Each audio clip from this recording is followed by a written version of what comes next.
بسم اللہ الرحمن الرحیم۔ بنی اسرائیل کا نظام یوں چلتا تھا کہ ہمیشہ ان لوگوں میں ایک بادشاہ ہوتا تھا جو ملکی نظام چلاتا تھا، اور ایک نبی ہوتا تھا جو نظام شریعت اور دینی امور کے ہدایت و رہنمائی کیا کرتا تھا۔ اور یوں دستور چلا آتا تھا کہ بادشاہی یہود ابن یعقوب علیہ السلام کے خاندان میں رہتی تھی، اور نبوت لادی ابن یعقوب علیہ السلام کے خاندان کا ترے امتیاز تھا۔ حضرت شمویل علیہ السلام جب نبوت سے سرفراز کیے گئے تو ان کے زمانے میں کوئی بادشاہ نہیں تھا، تو بنی اسرائیل نے آپ سے درخواست کی کہ آپ کسی کو ہمارا بادشاہ بنا دیجئے۔ تو آپ نے حکم خداوندی کے مطابق طالوت کو بادشاہ بنا دیا، جو بنی اسرائیل میں سب سے زیادہ طاقتور اور سب سے بڑا عالم تھا، لیکن بہت ہی غریب و مفلس تھا، چمڑا پکا کر بکریوں کی چرواہی کر کے زندگی بسر کرتا تھا۔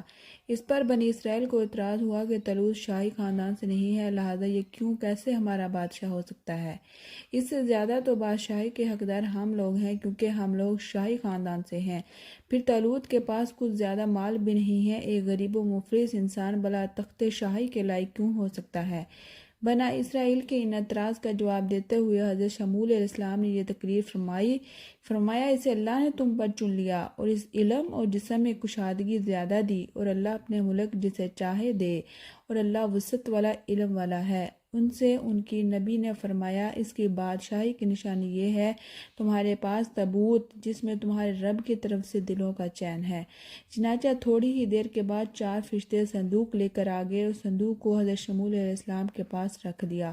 یہ دیکھ کر تمام بنی اسرائیل نے طالوت کی بادشاہی کو تسلیم کر لیا، اور آپ نے بادشاہی بن کر نہ صرف انتظام بلکہ سنبھال کر اب بنی اسرائیل کی فوج بھرتی کر کے قوم عمالقہ کے کفار سے جہاد بھی فرمایا۔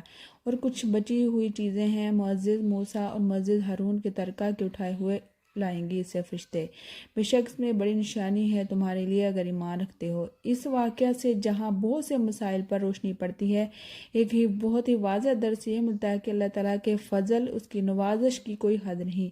وہ چاہے تو چھوٹے سے چھوٹے آدمی کو منٹوں بلکہ سیکنڈوں میں بڑے سے بڑا آدمی بنا دے۔